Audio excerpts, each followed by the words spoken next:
parte, depois de tarde a gente continua. Então, vamos lá.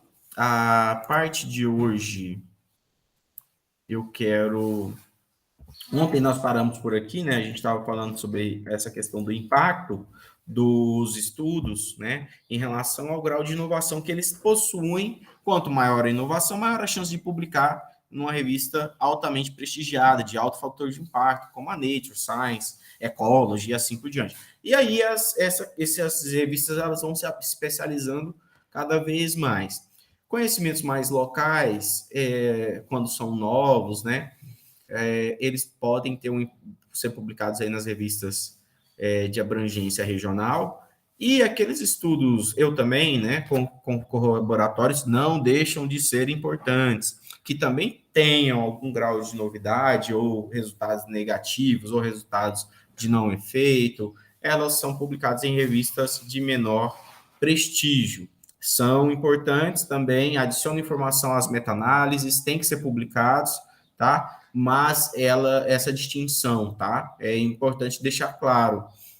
Os estudos que você está simplesmente adicionando novas informações ao que já é precedente, eles vão ter uma menor chance de serem aceitos por revistas de maior impacto, e isso tem que ser conhecido por nós a priori, tá? Isso é fase de planejamento. A gente não primeiro faz o estudo e depois escolhe a revista. A gente primeiro escolhe a revista na fase do planejamento para depois desenvolver o estudo, tá, gente? A lógica é o contrário do que a gente costuma aprender a fazer na academia, tá? Então, fica mais fácil você definir de antecipação qual é a revista que você vai publicar, do que depois tentar encaixar o seu trabalho numa revista que não adere à sua pesquisa.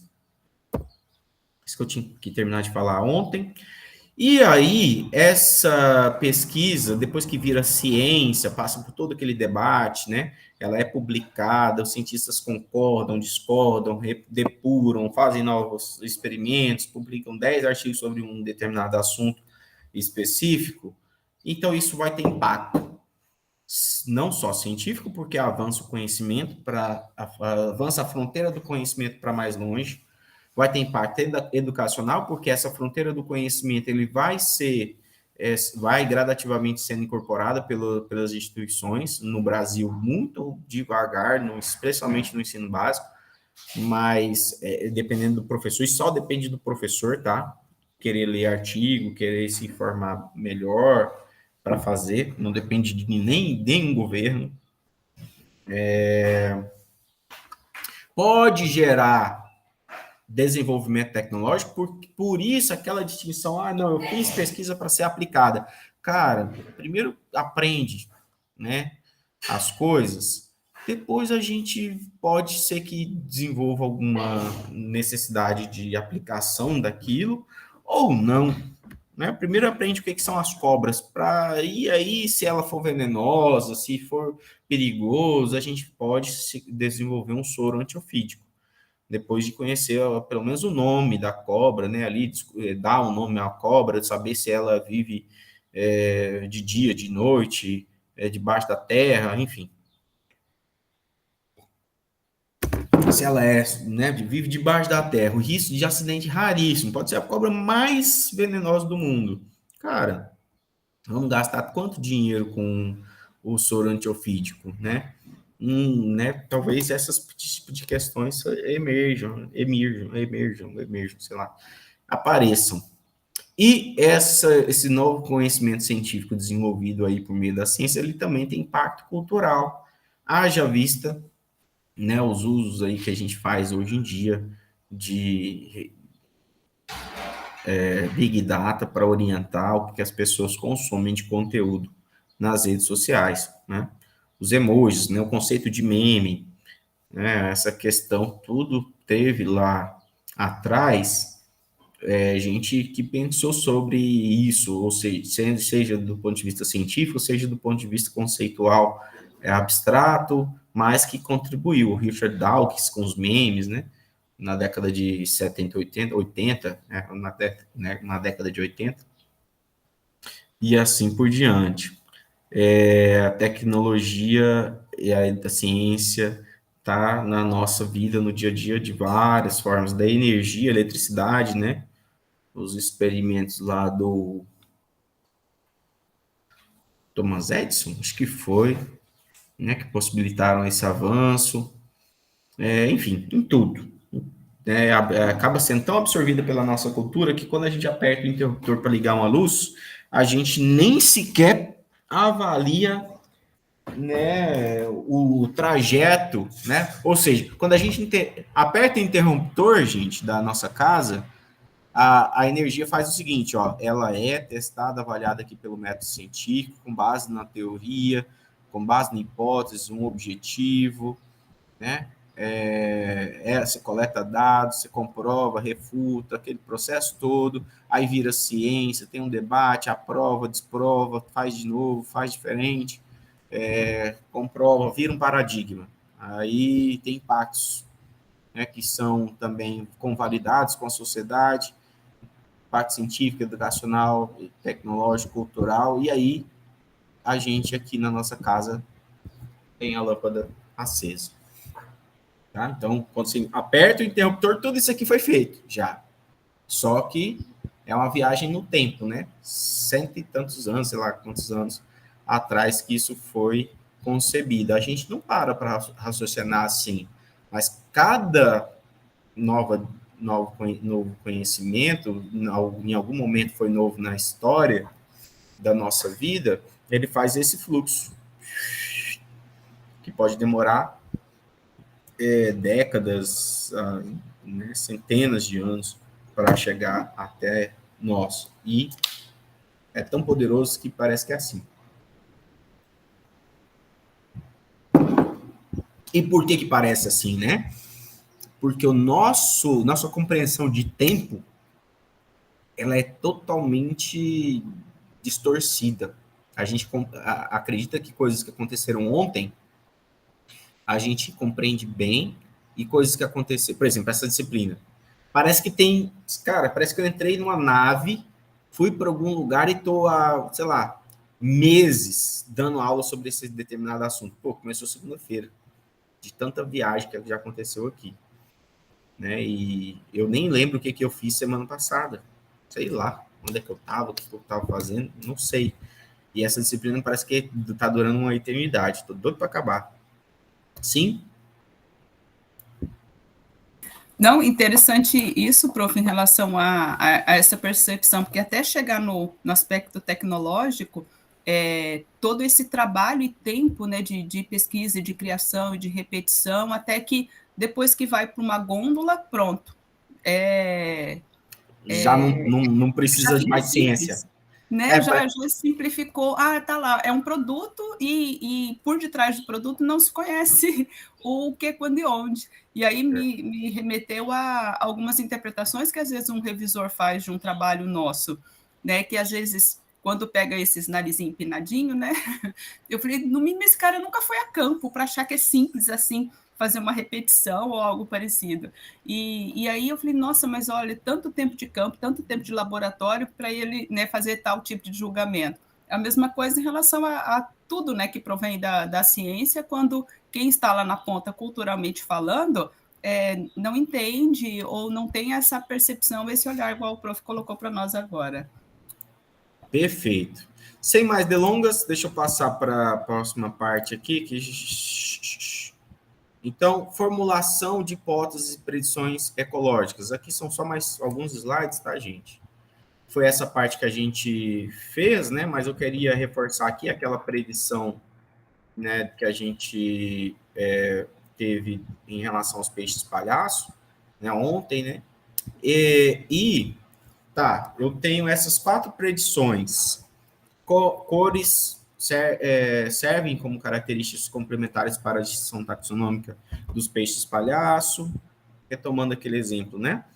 A relação entre o tipo de concentração de veneno das anêmonas e o padrão de cores dos peixes. Os peixes também, eles são os peixes mais escuros, eles também são associados a anêmonas mais venenosas, A concentração de toxina aumenta o comportamento agressivo dos peixes. Peixes mais escuros são mais agressivos. A presença de coloração. A presença e a coloração afetam negativamente a taxa de predação das anêmonas. Os mecanismos envolvidos envolvem maior agressividade de reação em peixes de coloração mais intensa, associados a anêmonas mais venenosas. Então, deixa eu ler isso de novo, que eu chego a dar uma pescada aqui. Os mecanismos envolvidos envolvem maior agressividade de reação em peixes de coloração mais intensa, associados a anêmonas mais agressivas. Bom, foi aumentando a complexidade, né, daqui para cá. Geralmente é assim mesmo que acontece em biologia, né? Primeiro a gente descreve e depois vai fazendo associações, até predições bastante complicadas, tá? Então, o que eu fiz mais de uma, né? Cada sentença relacionada a uma predição ali. Aqui, na verdade, nessa última aqui, eu coloquei 2 mecanismos. E o que eu quero ilustrar para vocês aqui é o conceito de como é que a gente faz para separar, para dizer que a gente tem um artigo e não fazer salame science, separando em vários, ou dizer que a gente tem vários artigos num trabalho de tese, num trabalho, né, de dissertação. Então, a gente pode usar a seguinte regra, tá? Por exemplo, nesse caso, a descrição, ela é imprescindível, né?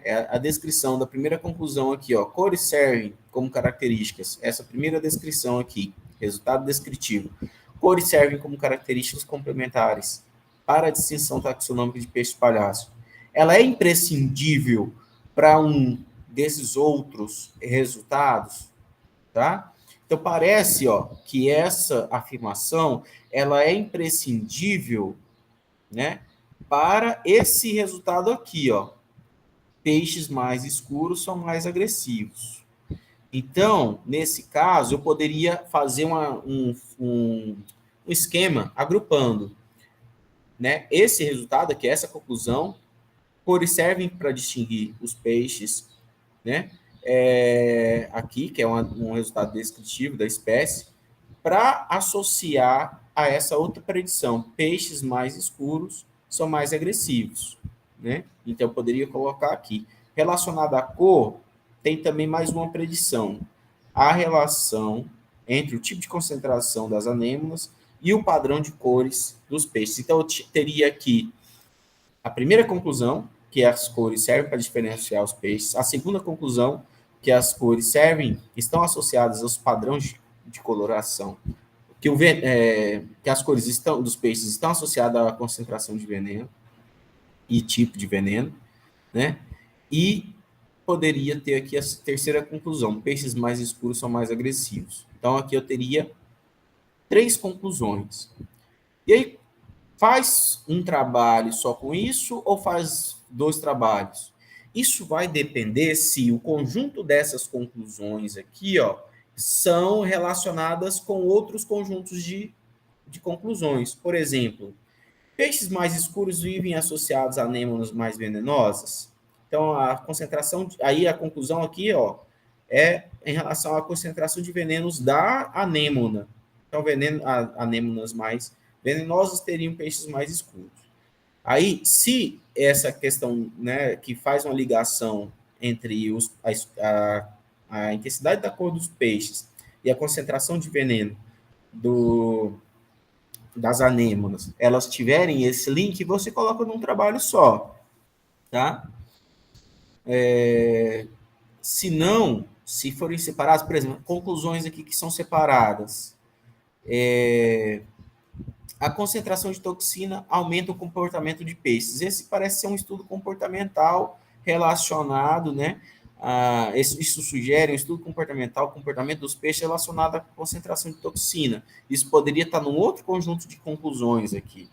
A presença e a coloração, aqui está falando de coloração. Os mecanismos envolvidos nesse processo de coevolução dos peixes e anêmonas envolvem, e os mecanismos envolvidos envolvem maior agressividade na verdade, que os mecanismos evolutivos envolvem maior agressividade de reação em peixes de coloração mais intensa, maior agressividade de peixes de coloração mais intensa, associadas às anêmonas mais venenosas.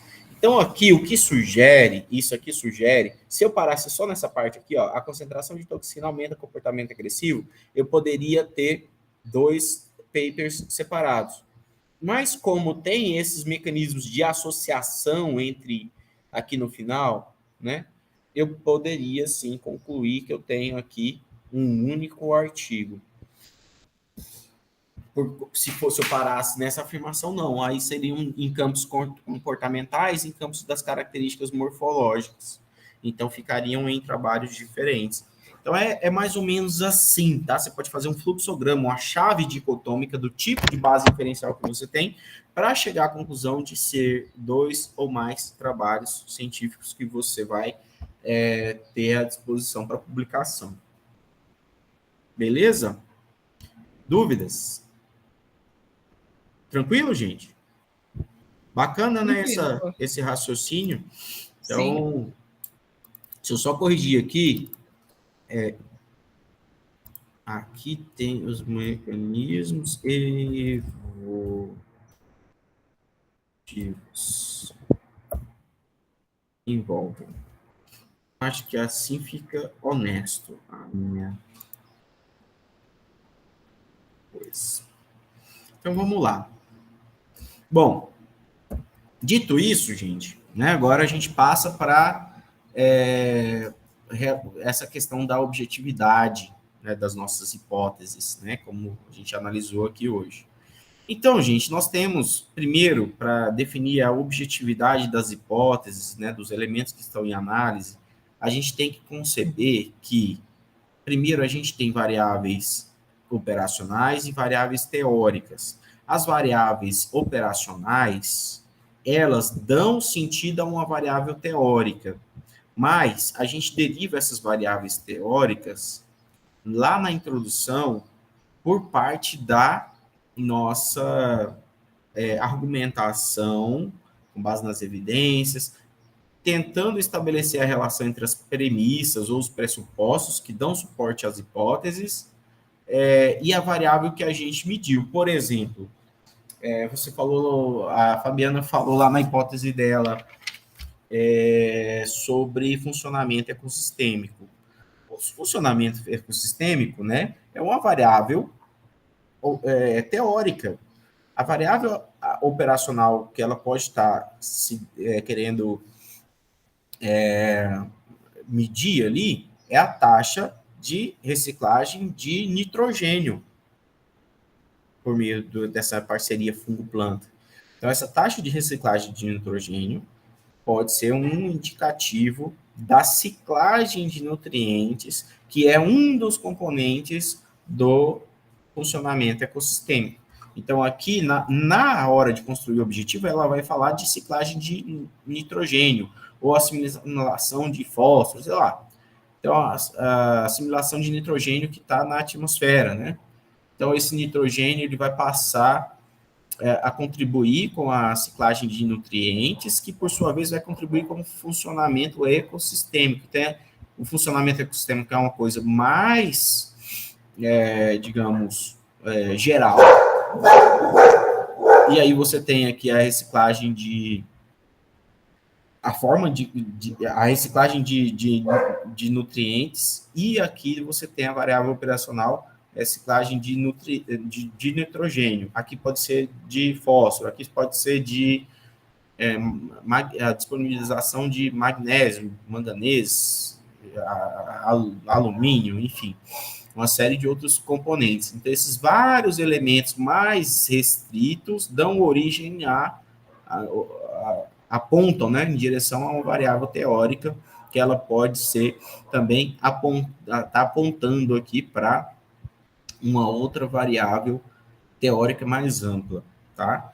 E aqui outra, né, nesse caso aqui, outros 2 elementos que poderiam, então agora aqui eu vou falar sobre decomposição, que também é funcionamento do ecossistema, mas eu vou pegar aqui duas variáveis de decomposição relacionadas à decomposição. Aqui eu tenho a densidade de fungos de vida livre, não sei se é bem isso, mas quantidade de fungos de vida livre, eu tenho aqui a riqueza de fungos de vida livre que afetam a taxa de decomposição e que, por sua vez, também afetam o funcionamento do ecossistema. Então, funcionamento do ecossistema, aqui a ciclagem de nutrientes, aqui a decomposição, e aqui eu tenho vários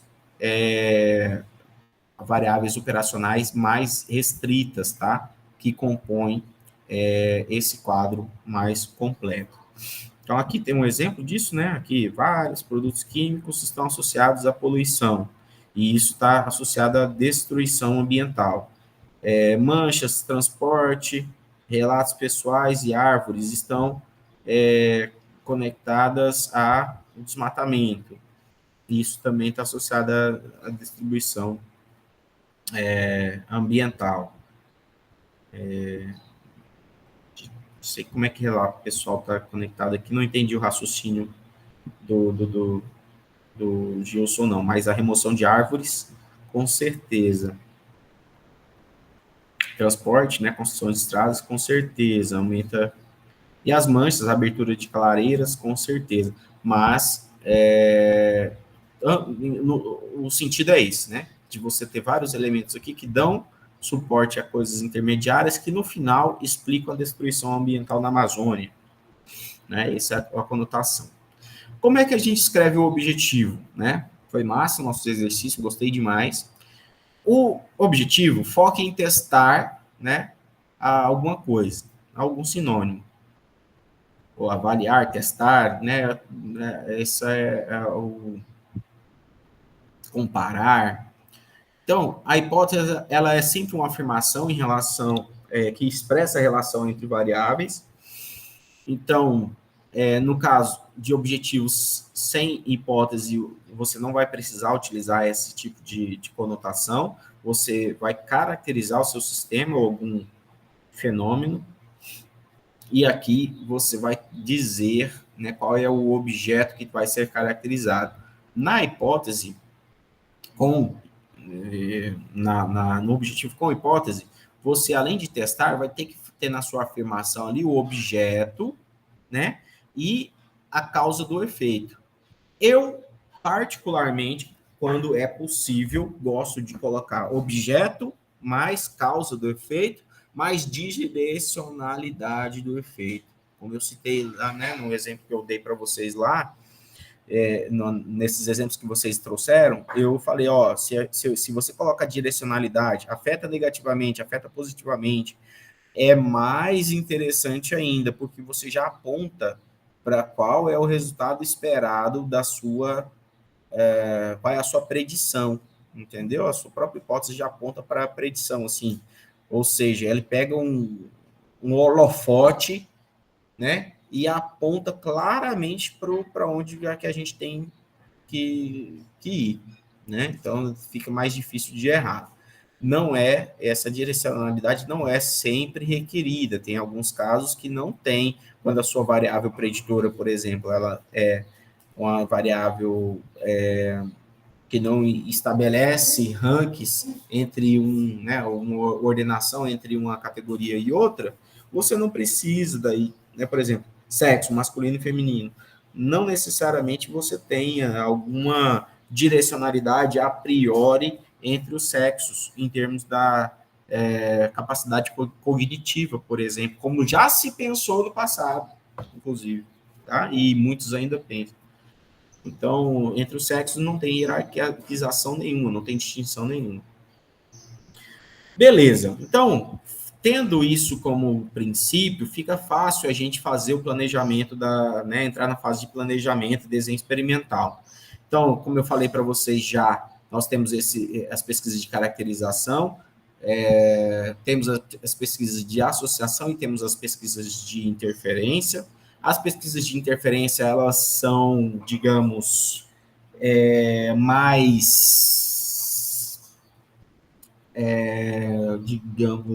elas tendem a ser mais valorizadas do ponto de vista de você compreender mecanismos. As pesquisas de caracterização simplesmente definem o que é aquilo. As pesquisas de associação vão responder a como aquilo está associado a outros fatores. E a pesquisa de interferência vão dizer o que determina que aquilo seja, né, esteja se comportando daquela forma, ou seja, o fenômeno mecanístico, na visão mecanicista, né, do Newton, isso que emergiu com Newton, mas depois outras pessoas, enfim, isso vai ser importante. Então, até vou pegar aqui o livro, falando assim, bem brevemente, né, nessa visão mecanicística que a gente tem do mundo, um dos aspectos mais importantes da evolução científica dos séculos 17 e 18 foi a adoção do pensamento quantitativo na ciência. Isso permitiu o desenvolvimento de modelos quantitativos capazes de fazer predições sobre os fenômenos naturais, além da confrontação dessas predições com dados empíricos. Esta última etapa passou a ser particularmente importante a partir do desenvolvimento da estatística, já no seu século XX. Algumas áreas adotaram rapidamente uma visão experimental e quantitativa, seguindo a tradição mecanicista da física e da química, enquanto outras continuaram com uma visão mais descritiva e naturalística, ainda muito associada a um pensamento metafísico e vitalista, sobretudo pela falta de uma grande teoria unificada que permitisse compreender a complexidade dos sistemas vivos. Entretanto, depois do aparecimento pelo menos da biologia, tá? Seria de se esperar que essa dicotomia desaparecesse depois do estabelecimento do darwinismo e da teoria sintética da evolução entre os anos de 1930 e 1940. Só que a ecologia... A consolidação do pensamento evolutivo se desenvolveu principalmente a partir dos trabalhos em genética populacional e evolutiva de Fisher, Haldane e Wright, com fortíssimo arcabouço matemático e estatístico, mas a ecologia, como área relativamente nova da biologia, que emergiu no século XX, em um contexto mais quantitativo desde o início, com uma visão fortemente quantitativa e experimental, partindo primeiro de modelos demográficos e ecossistêmicos e logo após associando processos evolutivos e populacionais no contexto da ecologia evolutiva, como as desenvolvidas pelo Hudson, MacArthur, Wilson, Levin, Gotelli, e enfim, até hoje, né? Então, a ecologia ela já nasceu num contexto mais evolutivo. Entretanto, as mudanças que eram esperadas de acordo com esse avanço da teoria sintética da evolução se entremeando na ecologia, não aconteceram como esperado. E uma tradição puramente descritiva e naturalística ainda permanece forte dentro de muitas áreas da biologia e muitos campos dentro da ecologia. Por exemplo, etnobiologia, etnobotânica, né? Então, isso continua forte em muitas áreas, como essa parte mais descritiva. Isso não tem demérito nenhum, mas, em pleno século XXI, argumenta Gotelli e Ellison, deveria estar claro que uma visão quantitativa de mundo é absolutamente imperativa, necessária para o desenvolvimento da ciência moderna, e que a falta dessa visão traz sérias consequências para a formação dos biólogos como cientistas, reduzindo sua capacidade de atuar na plena resolução dos problemas importantes e emergenciais da nossa atualidade. Eu concordo parcialmente com isso, tá? Não é que não sabe fazer estatística, não vai, né, saber nada. Mas pelo menos você tem uma visão quantitativa do mundo, né? Por exemplo, os problemas ambientais que a gente vive e os conflitos que a gente tem com o setor do agronegócio, claro, eu não consigo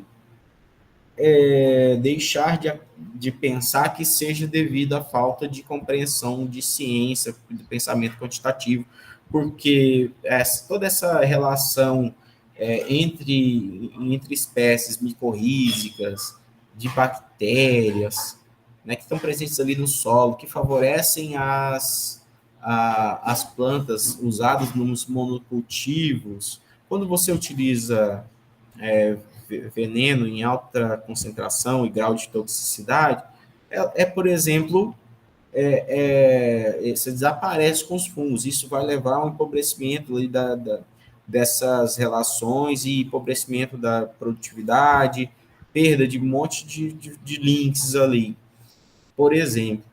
Então, já tem estudos, né, nessa área comprovando que os efeitos de alguns tipos de concentração de agrotóxicos acabam deteriorando as relações micorrízicas ali das bactérias que vivem associadas às raízes, por exemplo, da soja. E a gente continua tacando veneno, aprovando veneno.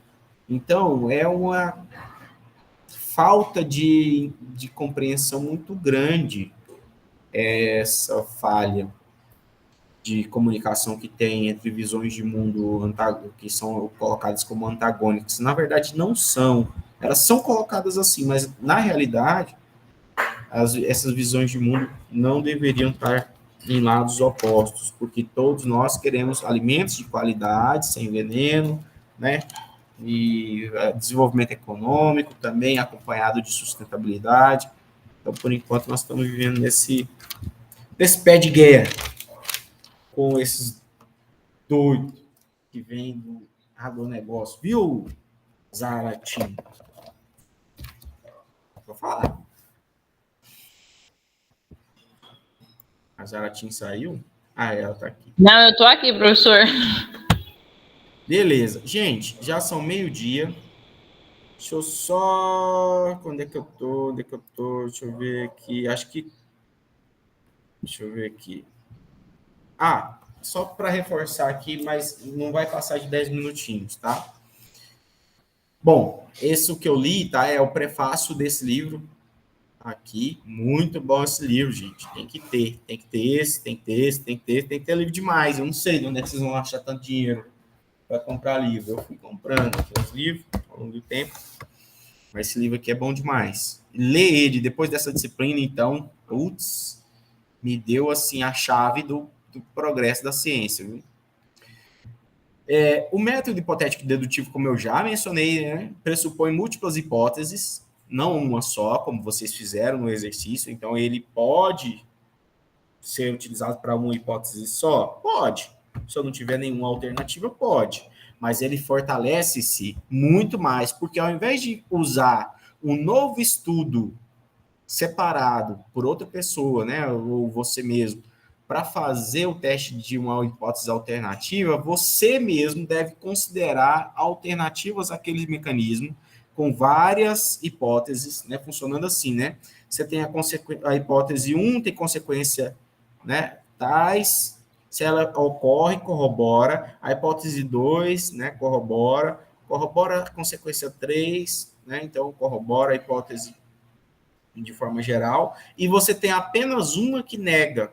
Então, você vai melhorando digamos, cada vez mais você vai diminuindo o foco, restringindo o foco para o processo de falseação, né? Então, tem várias hipóteses que podem ser concorrentes ali, a partir dessa observação e pergunta inicial. Essa predição, ela vai ficando cada vez mais específica. Então, agora o objetivo é falsear a hipótese A. Depois o objetivo é falsear a hipótese B. Não consegui. A hipótese C e D foi falseada. Então, essa aqui eu vou tentar falsear novamente. E assim vai. Só que, além dessa hipótese B, pode ser que tem mais uma hipótese mecanicista que surgiu agora com o avanço da tecnologia. Então, tem que tentar também. Essa regra, né, gente, é chamada de modus tollens, tá? Modus tollens é essa regra da lógica do teste de hipótese. Então, da hipótese, o cientista vai deduzir consequências necessárias, que, se são corroboradas, a hipótese permanece, se são negadas, a hipótese é falseada e deve ser substituída ou modificada. E ela é muito, o método hipotético dedutivo é muito favorecido pelo fato de um único trabalho ter aí o teste de múltiplas hipóteses concorrentes, e tem formas de se fazer isso. Então, nesse caso das hipóteses hipotético, usando, né, o método de múltiplas hipóteses, usando o método hipotético dedutivo, você tem uma probabilidade que é dos dados tal que você tenha determinados modelos. Então, o modelo hipotético, a priori, se ajusta aos dados. Então, esse modelo se ajusta aos dados. Se ele se ajusta, se ele não se ajusta, refuta, xzinho. Se ele se ajusta, corrobora, tá? Então, o modelo hipotético se ajusta aos dados que são observados. Então, é assim que funciona. Isso está aqui presente, né? De certa forma, nesses 3 livros, com algum grau de clareza. No método indutivo, que também é válido, que tem uma chance de uma frequência menor de uso na nossa área de atuação, mas é válido ainda. O método indutivo pressupõe observações iniciais, que podem ser múltiplas observações iniciais, para derivar a hipótese e o modelo mecanicista. Então, a partir do modelo, das observações, surge a hipótese e gera uma predição. Essa predição é relacionada a um modelo mecanicista que explica os dados. Você faz novas observações, se as observações se adequam às predições, então você aceita isso como sendo verdade. Entretanto, atualmente tem cada vez mais ficado evidente que a inferência bayesiana, que é também muito conectada aqui com o método indutivo, na verdade, seu descendente moderno, tem ganhado muita, digamos, prioridade em relação aos modelos, os modelos hipotéticos dedutivos, tá? Então, por quê? Ela estima a probabilidade do modelo considerando os dados observacionais. Observe que é diferente, tá? Essa aqui é uma probabilidade dos dados, dado que você tem um modelo hipotético aqui, né? Que tem predições específicas. E aqui é diferente. É a probabilidade do modelo, né? Eu tenho um modelo A, modelo B, modelo D, C, dado que eu tenho esses dados aqui. Qual é a principal importância? Primeiro, com poucos dados você consegue, né, um grau de inferência mais preciso com os modelos bayesianos, tá? Bayesianos. Isso é uma vantagem. Segundo, muitos dados estão se tornando cada vez mais frequentes, então dado não é mais uma limitação, tá? Então, dado não é mais uma limitação como foi anteriormente. Antigamente, por quê? Isso era um problema. Eu vou ter que coletar todos os dados do mundo para saber como é que o mundo funciona, né? Mas hoje em dia a gente tem tanto dado que isso é paia fazer. Pegar os dados, junta um monte de dado e a gente testa múltiplos modelos. Quando os dados eram um fator limitante, você associar uma probabilidade dos dados, daqueles dados, a um determinado modelo, era ok. Agora, a gente já tem uma situação mais distintiva. Eu não manjo disso aqui, tá? Inferência bayesiana. Estou começando a querer dar vontade de estudar.